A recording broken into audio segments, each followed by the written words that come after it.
Hey everyone, Thyworm here, breaking down the statistics in Pagan Online to give you a basic understanding how they work and affect each other.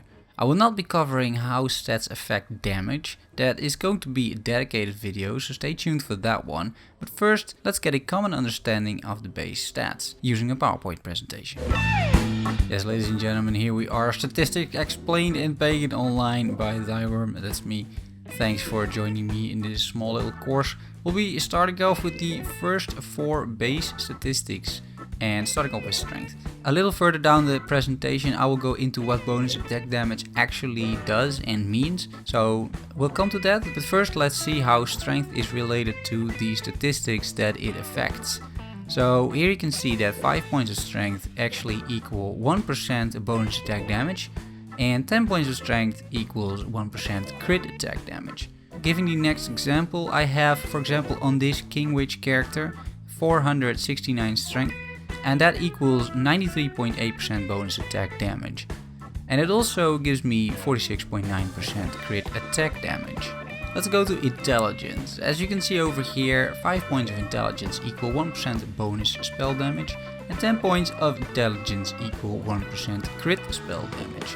Giving you yet another example, I have 201 intelligence on this character, which will equal then to 40.2% bonus spell damage, and it also gives me 20.1% crit spell damage. On to dexterity.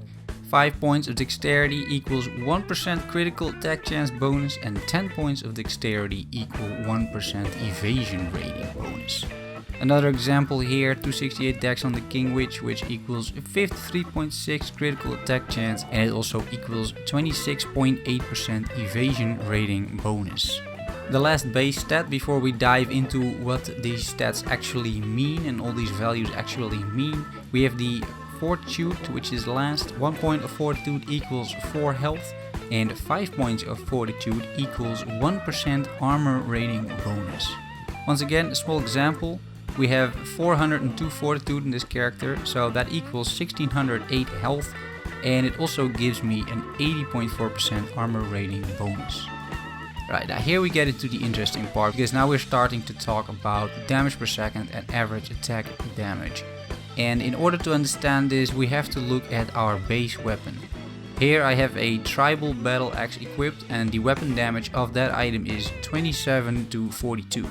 In order to get my average weapon damage, which is needed first, I need to calculate the average. So I do that by adding 27 and 42 and dividing it by 2.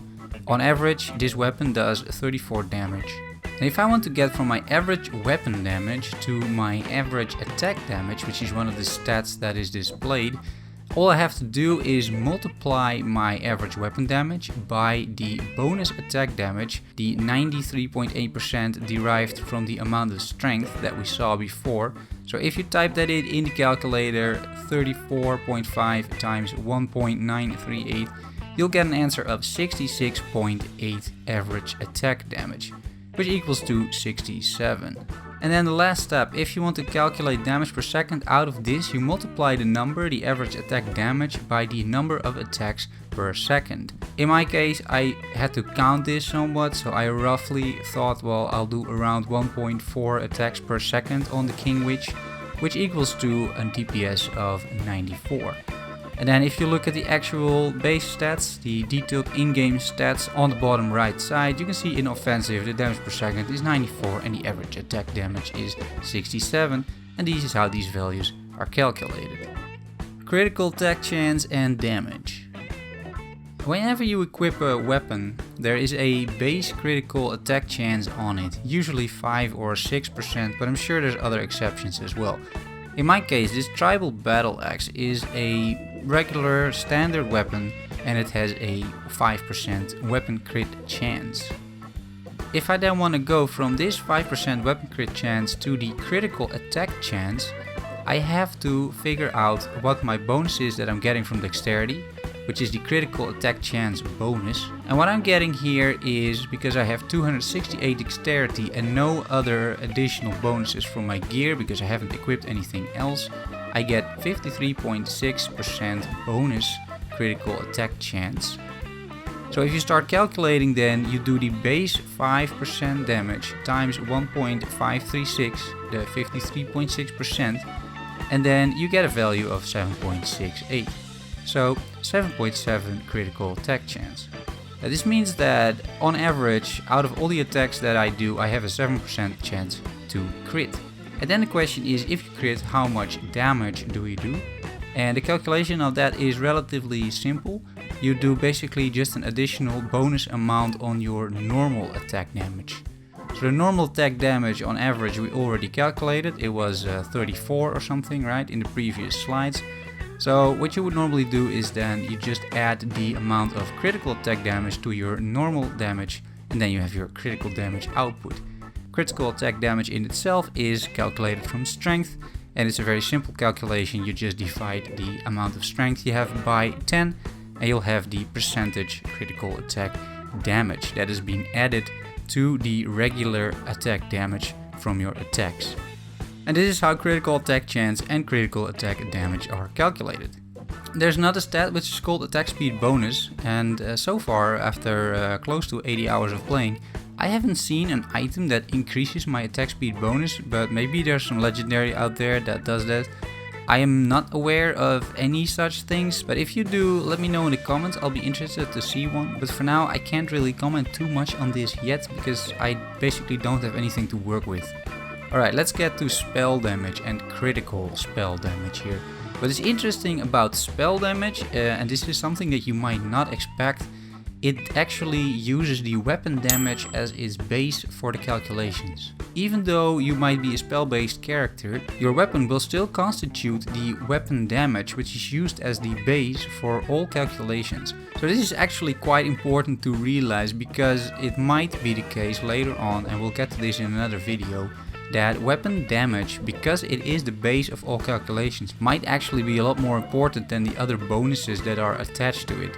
For now though, we're gonna keep it simple because this is just the introductory video. We're going to calculate our average weapon damage just like we did last time, because our average weapon damage is used as the base for calculating spell damage, oddly enough. So once again, we calculate the average. It is 27 plus 42 divided by 2, which is 34. It's actually 34.5, but that's fine. And if you want to get from average weapon damage to spell damage, you just multiply your average weapon damage by the bonus spell damage. In my case, I have a bonus spell damage of 40.2%, which comes from 201 intellect. 5 points of intellect is 1%. And if you make the calculations, you do a 34.5 times 1.402, and you get an answer of 48.369, which is 48 spell damage. The last stat on the list here is the critical spell damage. Critical spell damage is pretty easy, once again calculated. It works exactly the same as critical attack damage, only this time it uses intelligence. The calculation is pretty easy. You divide the amount of intelligence by 10 and you get your critical spell damage. Also, gear, of course, is able to provide you critical spell damage. For the, well, simplicity's sake, I have not included gear in these calculations, but obviously if you find critical spell damage on gear, you have to add it all together and it will constitute your total critical spell damage. Critical spell damage will be added to your normal amount of spell damage that you have. So right now, if I would crit, I would do 20% more damage. And this is how spell damage and critical spell damage are calculated. All of this based from a weapon damage, which once again I think is a very interesting thing. An easy one, health. Health is really easy. You just take the amount of fortitude that you have and you multiply it by 4 to get your health. Of course, once again, you can get health and bonus health as well from gear. In that case, you just have to add the additional health to the health here in the box, which is 1608. If you find more health on your gear, just add it.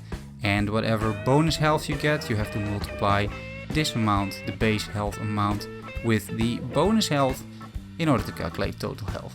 Health is a really easy step. And now we get to the more complex stuff over here. Armor rating and physical damage reduction, because these are linear exponential formulas instead of just linear formulas, so they are a little bit more complex. What I've done here, I equipped a single item, a single ward, I think it is, and this award provides me with 154 armor. Now if I want to calculate my armor rating based on this base armor, I have to multiply it by the percentage bonus armor, which is 80.2%, which I got from having 469 strength. Once again, I have nothing else equipped, so I do not get any additional bonuses from gear, but if you do, you have to add all of them together and then create your percentages. So in my case, 80.2%, the calculation would be 154 times 1.802, resulting in a 277.5 armor rating, which the game sees as 278.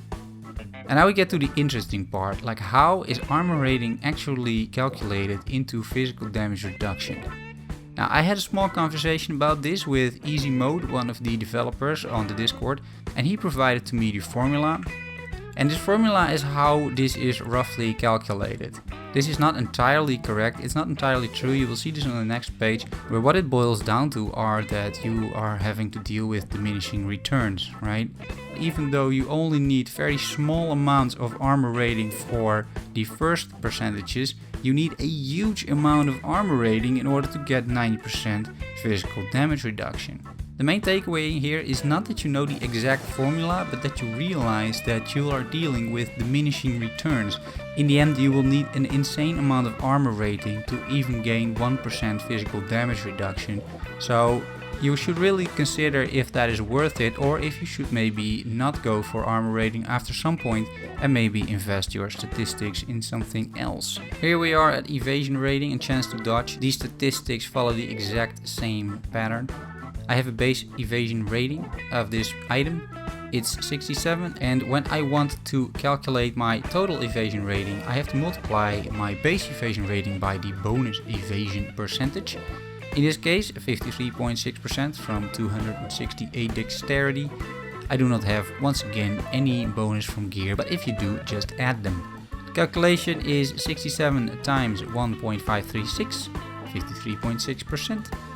which results in 102.9, which is 103 evasion rating. And once again, the same formula is used to calculate the chance to dodge, as it was the physical damage reduction. Now the interesting thing here, this is the calculated list is a list that I literally got from Easy Mode, and already here you can see it is not entirely correct, because based on the list I should have a chance to dodge between 5 and 6%. More to 6%, and in reality, or at least in the game, I have a chance to dodge of only 4.6%.